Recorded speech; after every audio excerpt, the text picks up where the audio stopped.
सभी को जय श्री राम। मित्रों, आज मैं बताऊंगा कि बृहस्पति अगर आपके लगन में बैठा हुआ है तो व्यक्ति कैसा होता है।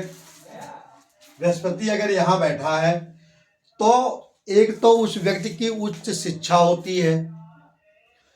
अगर बृहस्पति मजबूत है तो उच्च अधिकारी बनता है वो, और नहीं अगर मजबूत है तो साधु बन जाता है, वो किसी मंदिर का महंत बन जाता है। अगर बृहस्पति अच्छा है तब तो अधिकारी बनता है। और बृहस्पति अगर मान लीजिए कमजोर है और लगन में बैठा है तो वो किसी मंदिर वगैरह में पुजारी बनता है। 16 साल की उम्र से वो जिम्मेदारी उठाना शुरू कर देता है और 32 साल की उम्र में वो अपने पिता से अलग तो नहीं होता, लेकिन पिता का काम से वो अलग होकर के अपना नया साम्राज्य स्थापित कर लेता है। कहा जाता है कि बृहस्पति अगर लगन में हो तो कुंडली के 1000 दोषों को वो नाश करता है। अगर शुक्र लगन में हो तो कुंडली के 100 दोषों को वो नाश करता है। अगर बृहस्पति और शुक्र दोनों लगन में हो तो समझिए कि कुंडली के और सारे अरिष्टों को वो नाश कर देते हैं। तो बृहस्पति को देखिए, अगर बृहस्पति मान लीजिए द्वितीय भाव में है तो पहले तो वो व्यक्ति बैंक में काम करेगा। अगर बृहस्पति मजबूत है तो बैंक का अधिकारी बनाता है। व्यापार अच्छा चलाता है, बिजनेस अच्छा चलाएगा।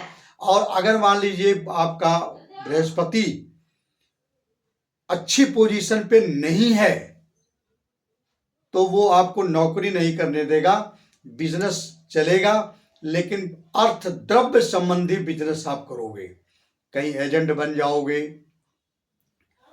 व्यापार भी अच्छा। ठीक, बृहस्पति दूसरे का अच्छा होता है।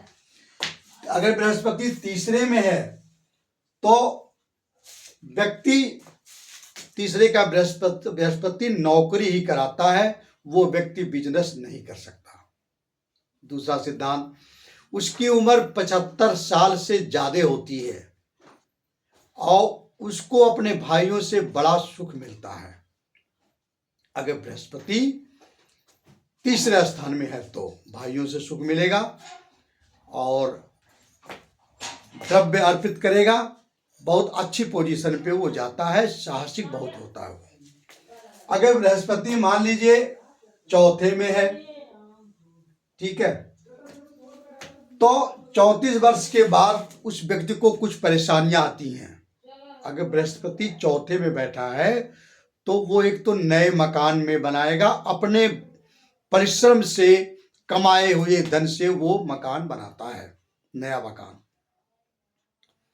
लेकिन 32 साल की से 34 साल के बीच में कुछ नई परेशानियां उसको आती हैं, लेकिन उन परेशानियों को झेलने के बाद वो उसकी किस्मत चमकती है। अगर बृहस्पति चौथे में है। अब देखिए, बृहस्पति अगर पंचम में है तो 16 साल से ही वो व्यक्ति अपना जिम्मेदारी उसके सिर पे आ जाती है और अपने पिता का सुख वो 36 साल पे उसको नहीं मिलता। अगर बृहस्पति पंचम में है तो 36वें साल में उसको एक तो पिता का सहयोग नहीं मिलता, दूसरे वो 36वें साल में पिता बनता है। जिनका बृहस्पति पंचम में है वो उनको पुत्र रत्न की प्राप्ति 36 साल की उम्र में होती है, ये शास्त्रों में लिखा गया है। और अगर बृहस्पति मान लीजिए छठम में है तो वो व्यक्ति निठल्ला होता है, कामचोर होता है। उसका न तो अपने पिता से पटती है, न अपने पुत्रों से पटेगी, न अपने पत्नी से पटेगी। और मामा मामी के लिए वो अच्छा होता है, उसके मामा मामी तरक्की करते बहुत। पंचम में अगर वही रहता है तो मामा मामी के लिए हानि है। जिनका बृहस्पति पंचम में बैठा है उनके मामा मामी मौसा मौसी ये सब उनकी अवनति होती है धीरे धीरे। अगर बृहस्पति छठम में बैठा है तो अपनी उन्नति कम होगी, उसके मामा मौसी की उन्नति ज्यादा होगी। और वो व्यक्ति आलसी रहता है, उसका अपने पुत्र से नहीं पटता, अपने पिता से नहीं पटती, अपने पत्नी से नहीं पटती, अपने परिवार से नहीं पटता अगर बृहस्पति छठम में है। अगर बृहस्पति सप्तम में है तो भैया वो 40 से 45 साल के बाद वो पुत्रवान होता है।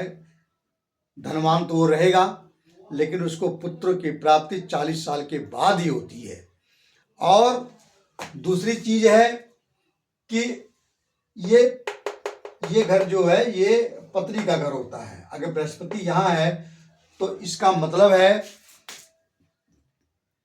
वो अपनी पत्नी की कमाई खाता है।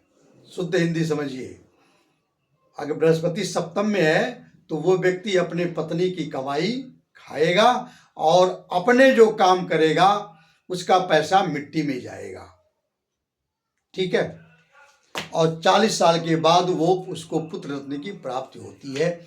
इसमें भी कई योग हैं।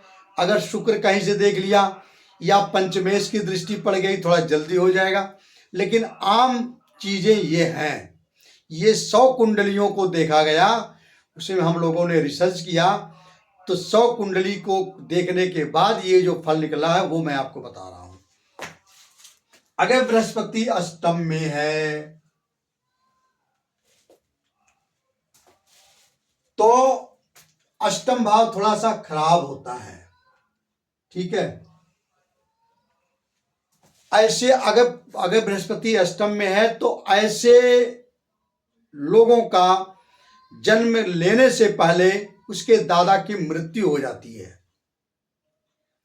जिनके भी बृहस्पति अष्टम में है वो उठा के देखें अपनी कुंडली को, तो उनके जन्म से पहले ही उनके दादा की मृत्यु हो जाती है। हाँ, इसमें और भी योग किसी के अगर हैं भी तो किसी और योग इसको काट रहे हैं। 27वें साल में ऐसा व्यक्ति अपने ही रिश्तेदारों में प्रेम विवाह या अरेंज मैरिज कर लेता है। जिनका बृहस्पति अष्टम में है वो उनको आप देखना, कई कुंडलियां देखी गई, सैकड़ों कुंडली को देखने के बाद ये निष्कर्ष निकला कि उनका विवाह अपने ही रिश्तेदारी में हुआ है, अपने ही जान पहचान में, या तो प्रेम विवाह हुआ है या तो अरेंज मैरिज हुई है। अब हम अगली कुंडली में आपको बृहस्पति का नवम में, दसम, 11, 12 में बैठने का क्या फल मिलता है वो मैं बताऊंगा। मित्रों नमस्कार, धन्यवाद। वीडियो को आप लोग लाइक सब्सक्राइब नहीं करते, प्लीज कर दिया करें, हम लोगों का प्रोत्साहन बनता है। जय श्री राम।